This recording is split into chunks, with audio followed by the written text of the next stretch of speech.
In 2011, China announced a 729-meter tower in Suzhou. Construction started in 2014. It stopped in 2015. In 2019, China banned all buildings above 500 meters. The same tower was redesigned to 499 meters. Construction restarted in 2020. It stopped again in 2022.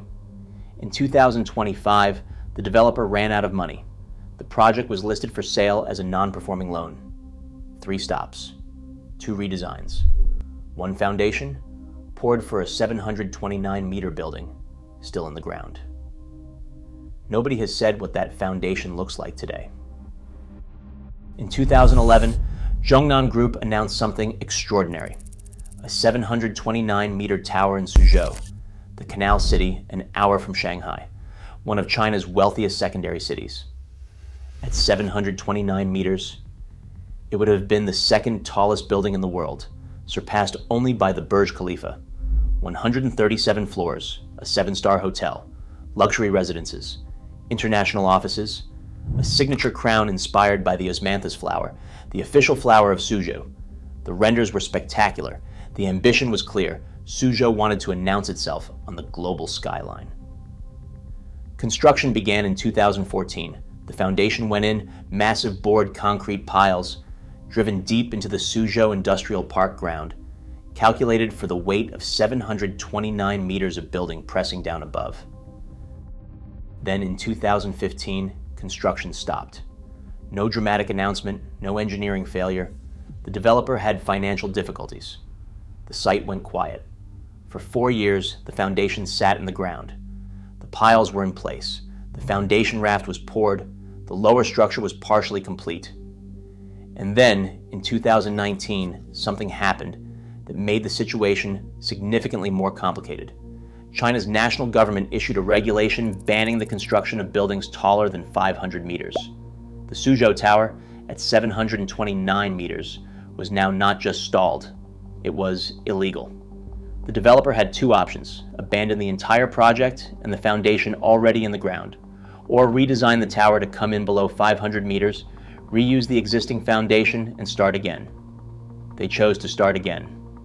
The new design, 499.2 meters, precisely 0.8 meters below the government's ban, 103 floors instead of 137. A completely different building, sitting on foundation piles that were calculated for something 230 meters taller. Therefore, the question that defines this building is not about the new design, it is about the old foundation. The structural engineering firm on this project, both the original 729-meter design and the revised 499-meter version, is Thornton Tomasetti.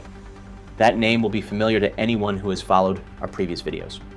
Thornton Tomasetti is also the structural engineering firm on the Jeddah Tower, the project where we have been asking about foundation condition after 7 years of coastal exposure.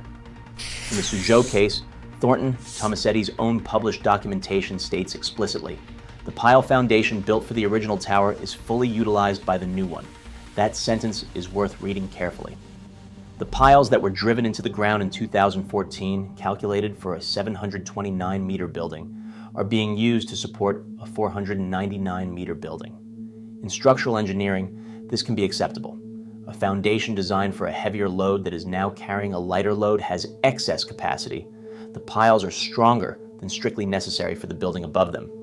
That excess capacity is, in one sense, a safety margin. But there are 2 complications that Thornton Tomasetti's published statement does not address. The first, the piles were driven in 2014. They sat in the ground, partially loaded, partially unloaded, through multiple cycles of stop and restart, for more than a decade before the revised building reached any significant height.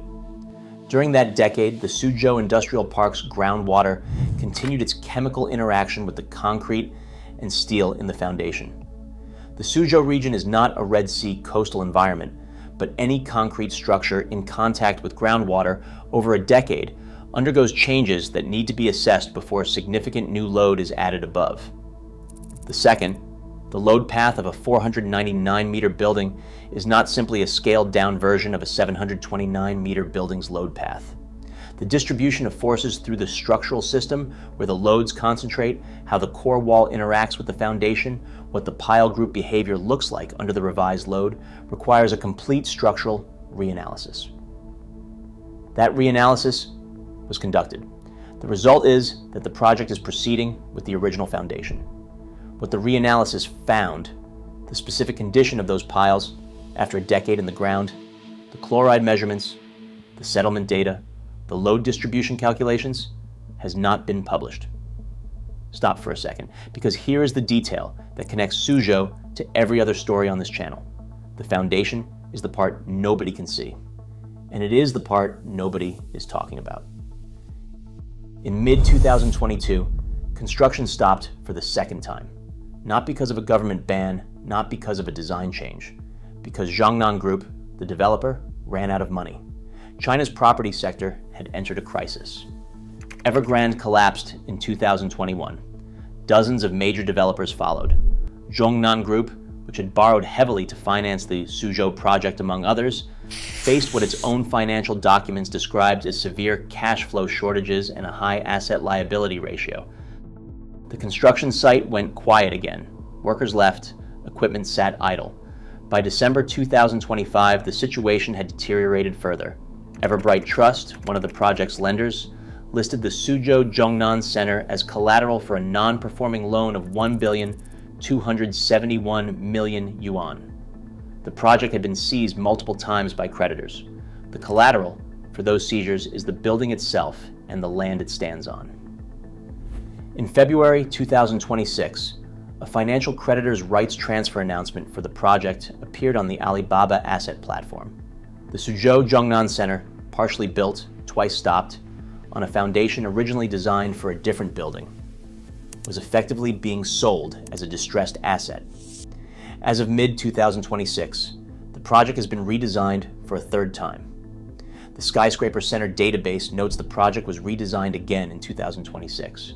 No new construction timeline has been confirmed. 3 designs, 3 stops, 1 foundation still in the ground, now a decade old, now used as collateral for a non-performing loan. The question of what that foundation looks like, after 10 years in Suzhou's groundwater, through multiple stop-start cycles, under varying load as the building rose and then stood incomplete, is not one that any of the financial reporting on this project has asked. The 500-meter ban deserves more attention than it has received. In 2020 and 2021, China's National Development and Reform Commission and Ministry of Housing issued regulations explicitly banning the construction of buildings taller than 500 meters.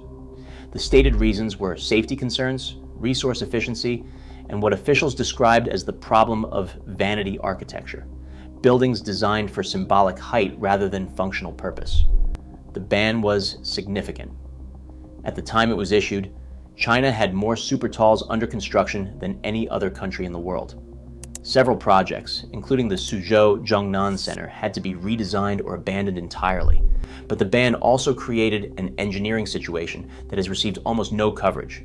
Projects that had already begun their foundation work for buildings above 500 meters now had to either stop entirely or redesign to come in below the threshold.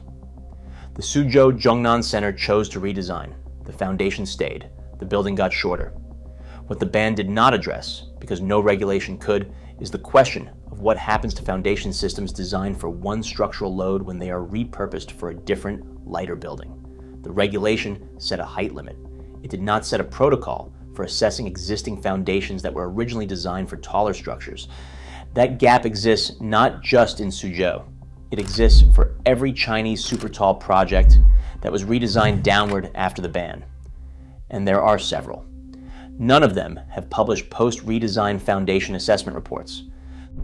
The Suzhou Zhongnan Center in 2026 is a 103-floor, partially constructed building on a foundation that is a decade old, was designed for a building 230 meters taller than what is currently planned, has been through 3 redesigns, and is currently listed as collateral for a non-performing loan on a financial asset platform. The structural engineering on the original foundation was conducted by Thornton Tomasetti, a firm with an excellent reputation.